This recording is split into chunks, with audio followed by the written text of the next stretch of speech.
Happy Friday, everyone, and welcome back to Open Exchange TV. As always, we are back here with Jay Pelosky to give you a little review from the week and also to talk about what he's going to do this weekend because he's obviously got a big adventure for us. Right, Jay? It is going to be a big adventure. Absolutely, Scott, but we should probably hold that to the end. Okay. We're not going to keep people waiting, keep them on their toes. So this week, you've got a little bit of an interesting title, Two-Sided Markets.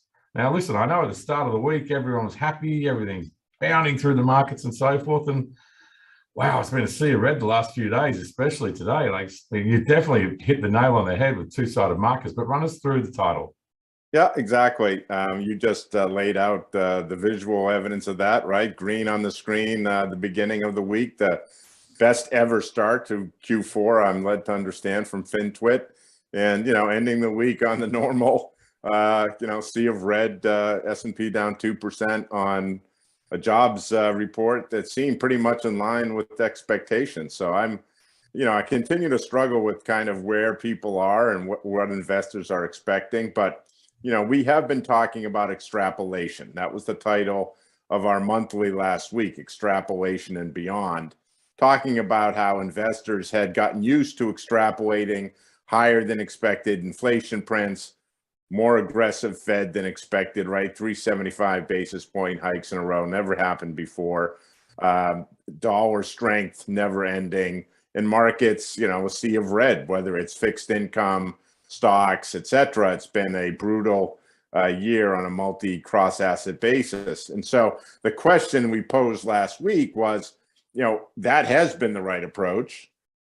Is it going to continue to be the right approach? And we argued that no, that we thought the weight of the evidence was starting to shift and that those trends that have been in place for the last year plus are either going to ebb or reverse. And so the JOLTS number gave us earlier in the week, a hint of what we can expect when that data does manifest itself. And so you have a market that's very one-sided with positioning, sentiment, et cetera. We all know the story, but we can go the other way. And I think Monday and Tuesday gave us a taste of what the other way will look like. And I just noted a couple of data points in the musings, namely that we all have heard about the bear market case, right? And everyone knows that, whether some people say 3,000, some people say 2,600, but I thought it would be worth highlighting the opposite side of that in the interest of two-sidedness. And so I pointed out two things in the musings. One, how the Stock Traders Almanac pointed out that the current market is lining up perfectly well with their cycle expectations, and their cycle forecasts a 20% gain between now and year end.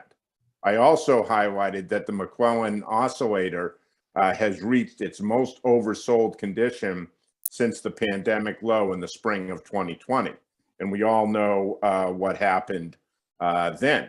And then finally, I would just note, again, from the FinTwit community, that October historically has been the month with the most major market lows. I think there have been 9 bear market lows in the month of October. I think the next highest month is March with 4 or 5. So, I think, again, in the interest of two-handedness, we want to pay attention to the upside as well as the downside. And Monday and Tuesday gave us a hint of what that could look like as the weight of evidence shifts from constantly rising inflation to declining inflation, and a Fed that goes from being uber aggressive to much more kind of even-handed in its approach. You may want to have a look at the interview we did with Courtney Rosenberger last week with Strategas Asset Management. And she was bringing out stats on after midterm elections and how markets move after that. That'd be a good chart for you to take a look at as well, for both you and all the viewers. Yeah, no, I think it shows that that this cycle, the low is right around now, right? And things look very good in the fourth quarter typically for midterm years. Is that my understanding? Is that what she exactly shared? Yeah, exactly. It was very interesting to me, obviously not being a local from America, but it was very interesting Really? I mean, I could have sworn that was a North Carolina accent you're sporting there, buddy. No, I can probably pull off a Boston accent, but No, you can't. Trust me. I grew up in Worcester. if I say Worcester, people think I'm from there. No, Worcester. Sister, car. So There we go. shopping at the markets over the last couple of weeks, everything seems to be getting more expensive again. But you seem to think that inflation might be rolling over. I do. Talk to me about the thinking in that. Well, I mean, yeah, it's pretty clear that commodity prices have rolled over. It's clear that used car prices have rolled over. It's abundantly clear that supply chain concerns have ebbed. You look at the ISM data on delivery times, on prices. You look at container ship prices have collapsed. They're down 90% from where the cost of shipping a container a year ago from Asia to the U.S. or vice versa. Look at ports, et cetera. All those things are very clearly have rolled over and rolled over fast and hard. And what we're waiting for is housing and labor. And that's why the market reacts as it has today with the labor report, jobs report. I would just note that, you know, the jobs growth is clearly slowing, right? If you look at a 6-month average, job growth is averaged about 450,000. If you look a year ago, in September of 2021, job growth was well over 400,000. If you look at a 3-month average, job growth has been averaging about 380,000. If you look today, it was 260,000. So a clear deceleration. Now we need to see wages decelerate as well, and that is a process that's underway. I think you look at quits ratio as a lead into wages. Quits ratio has clearly rolled over. People have gotten the message, not as straightforward as it was 6 or 9 months ago to simply quit your job and immediately get a higher paying, better job. So I think the quits ratio suggests that we are going to see ebbing earnings, pricing and issues around inflation there. And then on the housing side, clearly housing has rolled over. That's, again, self-evident. And increasingly, it looks like rents have rolled over. And we had a couple of good charts in our monthly showing that rents have peaked and are starting to roll over on a year-over-year basis. They're still elevated, right? Rental year-over-year is still elevated, but it's the direction that we're talking about and the weight of evidence of more and more things pointing to decelerating prices. And so I think it's a matter of when, not if, we get to a point where it's clearly accepted that inflation has rolled over. And then it's about pace, right? And rate of speed. And I think, look, everything in this cycle seems to be very sped up. And I don't really understand why we can't have the same kind of rapid decline in inflation that we had to the upside, the spike that we had on the upside. And I think when that happens, and as the Fed sniffs that out, the Fed is going to be on notice that, hey, it's done a lot. It's been very aggressive, most aggressive tightening cycle in 40 years. You have a terminal rate that's now priced into the market, 4.6%, give or take, that the Fed is also right in line with. You have clear signs of financial conditions tightening. You have real yields at 1.5%, typically about the high for any kind of backup in real rates. And you have increasing concerns about financial stability, not just in the United States, but globally. And so I think the Fed is going to be looking for the opportunity to say, hey, we've done a lot, clear signs of inflation slowing. We know that our policy acts with a lag, 9 to 12 month lag. We're going to now start to pay attention to letting that lag work through and assessing where we are. In other words, decelerating the Fed pivot or whatever it is you want to call it. And when that happens, equities and risk assets are going to go higher. And we also believe, importantly, that the dollar is going to go lower. And that dollar weakness, we think, kicks off a real opportunity set in the non-US markets, and particularly and including emerging markets. Jay, question for you, like it's an aside. There's a lot of Fed speakers yesterday, probably 6 or 7 of them speaking yesterday. There's a fear factor in the market now when the Fed speaks. When do you think that settles down? As soon as they start saying something the market wants to hear. Like, you know, like we know that we've done a lot, and we now want to see what the impact of what we've done is, and we're going to take our foot off the gas. And there is a school of thought, to your point, Scott, that the Fed is speaking aggressively to keep the market at bay while it lets its action work, right? So that in a way, it's almost like jujitsu, because the Fed doesn't want to have to slam the market down even more, right? And the concern is that if the market rips like it did Monday and Tuesday and really extends it, and then everybody's going to feel like things are fine and people are going to start spending again, and wages are going to go up again, and the Fed will have an even tougher road to hoe. So I kind of subscribe to that. I think that's kind of makes sense. But to me, we're getting closer to the point where all these factors, again, it was one-sided. It was inflation is too high, is going higher. We have to act, and we have to act aggressively. It's now we have acted aggressively. We've put in, within a month, we're going to have either 3.75 or 4% of Fed hikes in the last year, right? We do have 1.5% real yields. We do have the tightest financial conditions since 2008. We do have evidence that inflation is rolling over. We do know that our actions operate with a lag. And so again, the weight of evidence is shifting. And I think the pendulum is shifting. And we got a little taste of that with the action on Monday and Tuesday. And the Fed is now, I think, also on alert for financial stability risk, because historically, when you get to these levels of financial conditions tightening and real yields of these levels, that tends to be when the Fed actually starts to cut, not continues to hike. And so I think the Fed is clearly aware of that. And so while we're not concerned about financial breakage, because we believe in the high nominal growth environment that is kind of balancing things out, and I write about that, and I actually quote JP Morgan and what they're saying about high nominal growth and what it means for earnings, which is positive, by the way. So we're not as concerned, but I think there's a growing sense from the UK to Credit Suisse, of these issues starting to percolate. And so I think the Fed is on notice. And again, it's that weight of evidence. It's that two-sided nature. It's no longer throwing everything at inflation. It's now, and soon to be, okay, we want to assess how our 400 basis points of tightening in the last year, we want to assess what that does to the economy as we go forward. So we're decelerating to 50, or we're decelerating to 25, or we're pausing. I think all of that is ahead in the next, 3 to 6 months for sure. Yeah, I would think that if we ever heard the word pause, cut, like those sorts of things, the market's going to rip on the back of that. So yeah, absolutely. And so you can't wait for it. Again, action like Monday and Tuesday tell you can't wait. So now people who are super bearish, they have to be aware that at any moment they can get their face ripped off, right? So again, two-sided.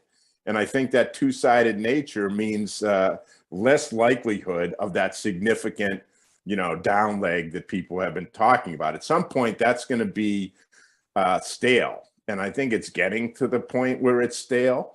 But, obviously, a day like today makes you think maybe it's not so stale. So it's a little tricky. But, one of the things that we did this week is we had our model portfolio update. We have two models, one a global multi-asset, one a thematic, what we call the TPW20, 100% ETFs. And it's interesting to kind of get a sense of what the underlying performance of the models and what the performance of the ETFs that make up the models, what that's telling us. Well, you're talking about your model portfolio review.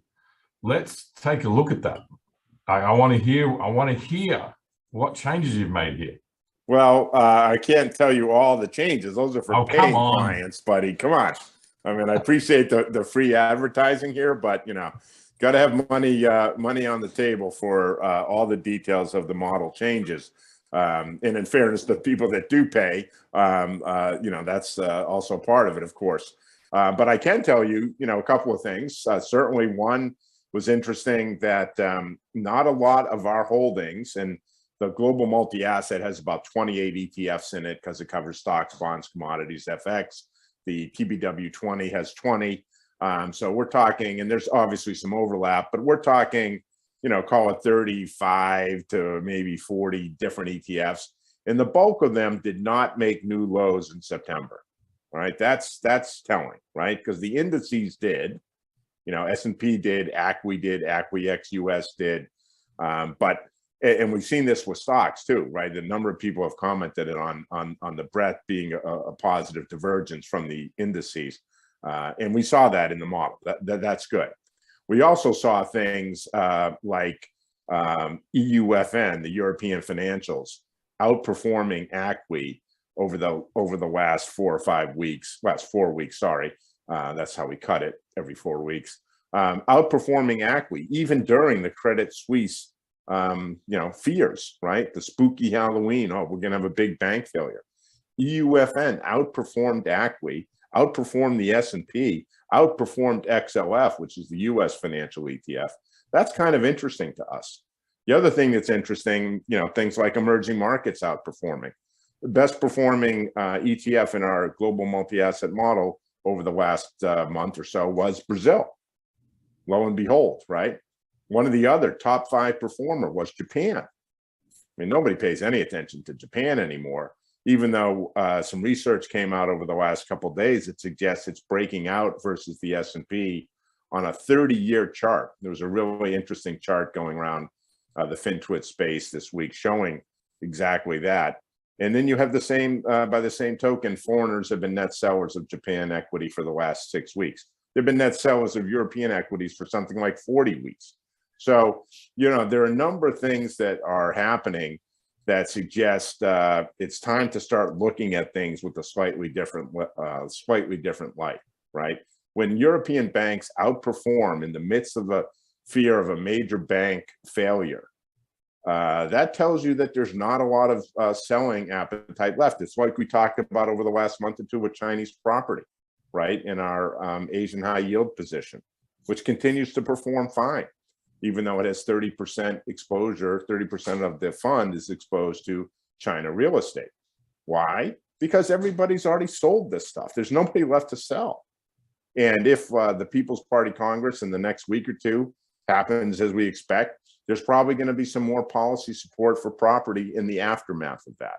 And that's going to help take that higher. And in the interim, we're getting paid, much like our high yield position. We have a high yield position that hedges against rate risk, right?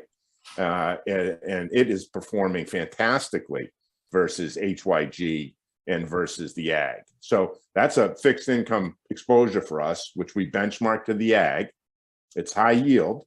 And you would think, given all the fears of recession and default risk, et cetera, and this is pretty much pure credit risk, because again, it hedges out the interest rate risk, massive outperformance. So there are things happening that make us feel a little bit more constructive. And so while we didn't make a lot of changes, we did add to emerging market equity. Again, you and I have talked about this. We've been adding to equity, fixed income, currency over the last couple of months. We're building a position because we see the outperformance of emerging market FX versus developed market FX as signaling perhaps the canary in the coal mine that EM is in better shape than people think. They raised rates earlier. They raised their rates last year, not this year. Brazil, for example, their central bank has said they're done with their rate tightening cycle. Done. Sells at 6 times earnings. 6 times forward earnings. Very exposed to any recovery in China, right, through the exports of physical commodity goods. And we also added a little bit in the US in the financial space. We think the financial space should do very well. Net interest margins are exploding, right? So while people fixate in the bear market mindset of IPO activity being down a lot, so investment banking revenue being down a lot, so we don't want to touch banks, the big banks that make up XLF, for example, are mostly consumer banks.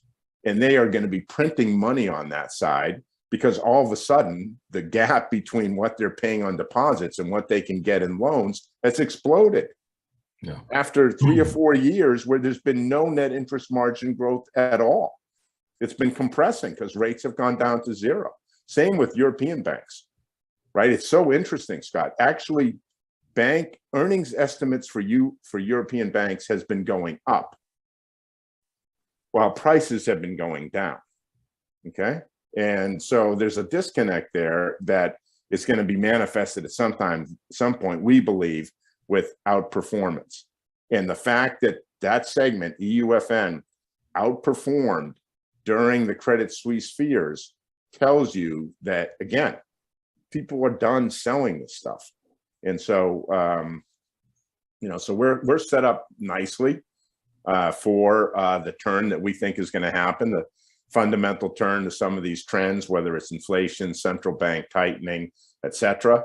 We think high nominal growth is going to protect the earnings cycle. We don't see big earnings drop. We don't see big recession risk, either in the US or in Europe, and certainly not in Asia, where growth is picking up rapidly.